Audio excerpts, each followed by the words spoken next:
Ce passage de l'Évangile était un des passages détestés de ma grand-mère, puisque par définition, comme grand-mère, elle était aussi la belle-mère de quelqu'un. Et voir Jésus arriver chez Saint-Pierre, on ne dit pas s'il a dit bonjour, s'il a demandé des nouvelles, juste relever la malade, et elle aussitôt qui se met à le servir, ça l'a révolté un petit peu. Et nous-mêmes, même si nous ne sommes pas tous belles-mères, nous aurions des raisons d'être révoltés. Déjà les médecins. Je ne suis pas médecin, mais je crois me souvenir que, avant de traiter les symptômes, on commence déjà par essayer de trouver les causes de la maladie. Le but n'est pas simplement de faire baisser la fièvre, mais d'essayer de savoir d'où vient le problème.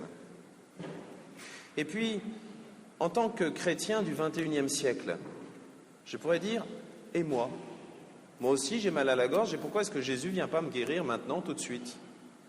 Pourquoi est-ce que je ne pourrais pas, je suis quand même son curé, je bosse pour lui, pourquoi est-ce qu'il ne vient pas me guérir, moi? Bon, arrêtons l'égoïsme. Il y a des tas de gens qui sont très malades et qui auraient sûrement besoin que Jésus vienne les guérir maintenant.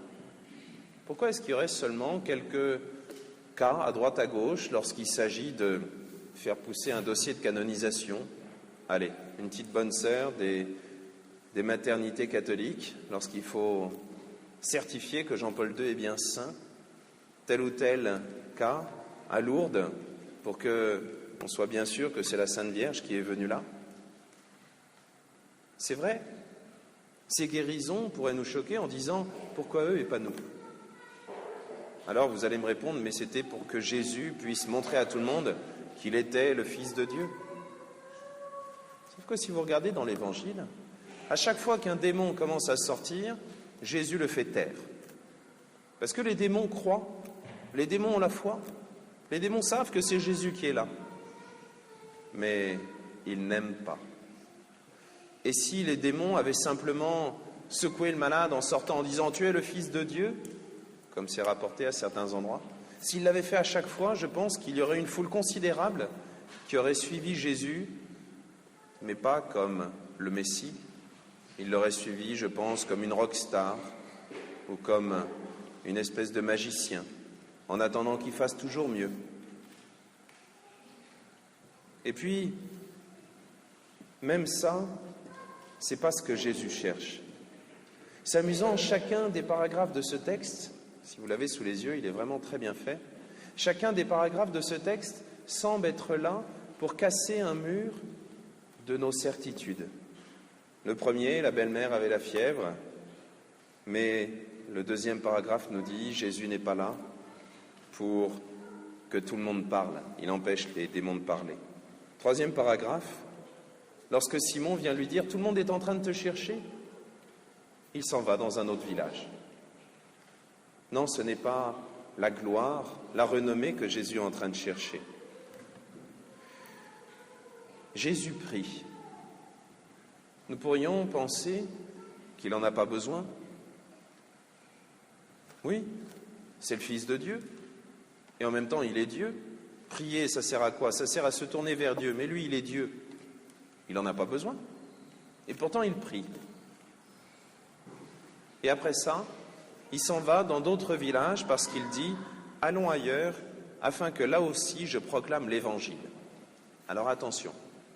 Quand on dit l'Évangile, Jésus n'avait pas un joli évangéliaire, il n'avait pas l'Évangile de Marc, de Matthieu ou de Luc qui était là déjà prêt et qu'il aurait pu ensuite aller proclamer. Non, l'Évangile, c'est un mot qui veut dire la bonne nouvelle. Et quand on l'a entendu dans la bouche de saint Paul tout à l'heure, c'était cette bonne nouvelle. Et la bonne nouvelle, ce n'est pas que certains malades sont guéris, ce n'est pas que Jésus est là à tel moment, parce que pour ça aussi on pourrait être jaloux. Pourquoi est-ce que moi, au XXIe siècle, je n'ai pas Jésus à côté? Pourquoi est-ce qu'il faudrait voyager dans le temps et aller jusqu'en Palestine pour voir Jésus? Et justement, parce que ce que Jésus est venu faire, ce n'est pas seulement guérir, ce n'est pas seulement se montrer, lui, mais il est venu nous montrer cette bonne nouvelle. Et la bonne nouvelle, c'est que nous sommes sauvés de la mort et du péché. Qu'est-ce que ça veut dire pour nous? Est-ce que ça veut dire que nous n'avons pas besoin de soigner les gens qui sont autour de nous? Il suffit de leur dire « Tu sais, Dieu est venu nous sauver. Allez, débrouille-toi tout seul si tu es malade. Non. Est-ce que ça veut dire que nous sommes devenus des égoïstes et que la seule chose qui nous intéresse, j'ai été baptisé, et donc maintenant j'ai plus besoin de rien. Je peux laisser le monde autour de moi s'écrouler? Non, bien au contraire.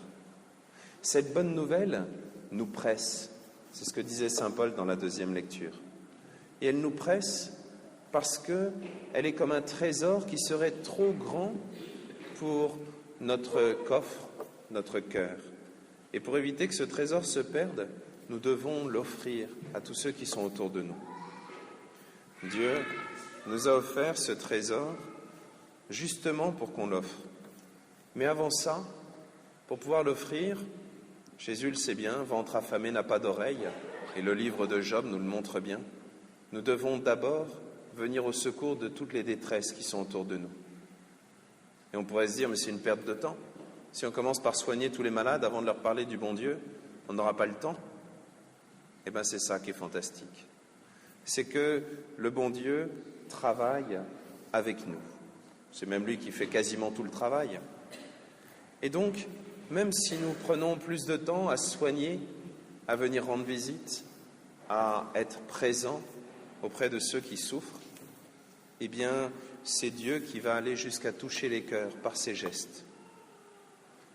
Aujourd'hui, demandons à Dieu de savoir vivre en chrétien, c'est-à-dire pas simplement dire « Seigneur, merci, je suis au courant de cette bonne nouvelle », mais oser l'annoncer autour de nous. Dans la paroisse, nous avons eu l'occasion à plusieurs reprises de lancer un parcours alpha. Il y en a un autre qui va commencer en mois de mars pour offrir la possibilité à ceux qui sont autour de nous et qui ne connaissent pas ou pas vraiment le Christ, de le connaître un peu mieux. Alors je vous invite, si vous avez des amis qui se posent des questions sur le bon Dieu, je vous invite à leur faire signe. Parce que ce parcours alpha qu'on va recommencer cette année, ce parcours alpha est une occasion simple. On force personne. Chacun est libre de venir ou de ne pas venir, de parler ou de ne pas parler, d'écouter ou pas d'ailleurs. Il y en a qui dorment. Ça fait rien. Ils sont nourris quand même, ne vous inquiétez pas. Mais au moins, de leur porter cette bonne nouvelle. Je suis quand même gentil avec vous. Je ne vous demande pas de sortir sur la place avec une grosse caisse en train de dire « je vais vous annoncer une bonne nouvelle ». Je ne vous demande pas d'aller sur la place publique ou de demander des heures à la radio pour lire l'Évangile.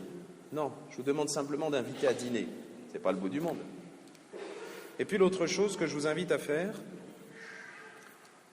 pas samedi prochain, c'est la Saint-Valentin, mais le samedi juste après, on invitera tous les jeunes couples de la paroisse à venir ici pour un pot, et puis ensuite, pour ceux qui veulent, à rester pour un dîner aux chandelles à l'occasion de la Saint-Valentin, avec une petite semaine de retard.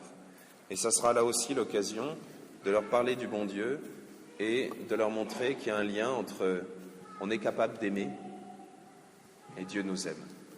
Alors, si vous avez des amis qui sont mariés, et je pense qu'il y en a, si vous en avez qui se posent des questions sur le bon Dieu, et je pense qu'il y en a, alors osez entendre l'appel de saint Paul, « Malheur à moi si je n'annonce pas l'Évangile ». Osons tous ensemble entendre cet appel, osons suivre l'exemple du Christ, allons afin de proclamer l'Évangile. C'est pour cela que nous sommes sortis. Amen.